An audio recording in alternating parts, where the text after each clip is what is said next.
Inavate TV at InfoComm, day 2, the wrap.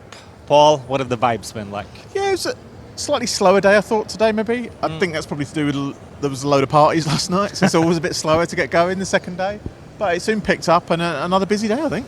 Yeah, show has been jumping, as they say. I had the opportunity to kind of like listen to Dave Labuscas from Avixa at the PSNI breakfast today morning. He said that they were at 39,000 registrations and at about 22,500 people attending based on badge collections and pickups, which is up from last year, which was in Las Vegas. So show's been good. That's good, yeah. I saw some interesting things today. My day started with a trip to Virzt. They're one of those kind of interesting companies that has a broadcast heritage but moved into ProV World. They've just struck a partnership deal with Zoom to try and bring kind of broadcast quality to kind of video meetings, which I thought was really interesting, because for a lot of video meetings the quality is just good enough kind of thing. You know, you'll put up with okay rather than kind of really high quality video, so it was really interesting to see that. I saw Promethean, who I haven't spoken to in years. The kind of interactive whiteboard pioneer, really, one of them and Smart. Really interesting to see their new kind of corporate offering. Fantastic product. I think they've just got to kind of convince the corporate market that their product is for them, but I thought it was a great product. What about you? Yeah, running with the theme of partnerships, right? There's that big Unilumin x Barco partnership that's been given quite a lot of real estate on the Unilumin stand.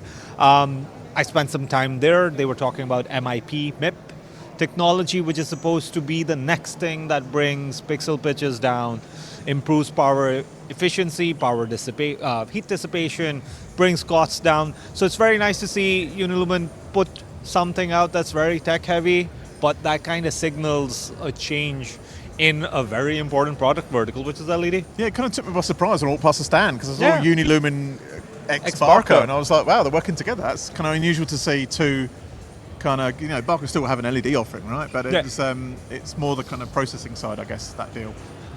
Something else that caught my eye was USB-C. Right, there's a lot more attention being given to that little connector, primarily because of how popular it is with consumer devices. I talked about Crestron and Kramer.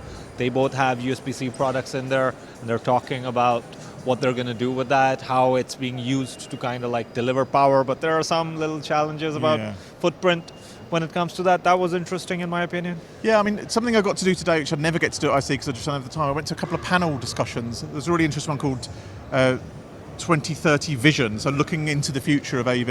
There's a couple of quotes I'm just going to read that kind of took me by surprise. This was the Diversified CEO saying, "Customers will pay for results, not the project," which leads people to be integrated, to have to be much more confident in their designs, to know they're going to work, right? The other one was from the Shure CEO, who said customers in 2030 will be much broader than they are now, and they want to consume and pay for things in a new way. I thought that was really both of them to talk about the kind of the finance model and how that's going to change, because I never really thought of that looking into the future, but that's obviously on the minds of Shure and Diversified. Yeah, I mean, we're seeing it happen right now in terms of procurement, right? The way end users procure IT is very different from how they procure AV. And we're seeing that shift, and I mean, these are great quotes, because if you look at how people are consuming products and services, right, it's all on subscription.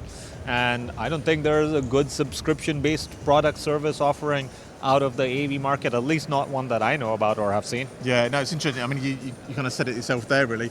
They both mentioned the IT market as the model, right? Yeah. Fun time in Orlando? Yeah. I mean, it's rained a lot, so it's made a British person feel quite at home. But, great show. You know what you get with InfoComm, and it's certainly delivered.